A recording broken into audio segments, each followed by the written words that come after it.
So guys, sa mga naghahanap ng radiator cap, especially sa unit nila na Mirage yan, mare-recommend ko 'tong Denso kasi ito ay subok ko na.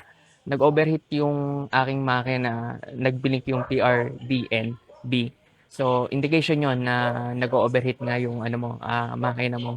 So as find out na ganito yung nangyari sa akin. So natanggal yung spring nito sa yung mismong bilog nito dito. So pinalitan natin ng Denso.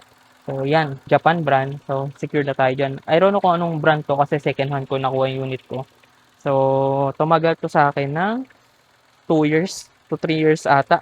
Pero second hand ko nakakuha 'to, so hindi ko lang sure kung kailan pa niya binili. So 1.1 din. Ito ay I think 1.1 din 'to. Kasi nakalagay naman dun sa binilan ko is pang Mirage siya. So nagamit ko na siya sa Lalamove. So far okay naman. So kung gusto niyo rin ng Denso, lalagay ko na lang yung link sa description or diyan sa basket na yan, check mo.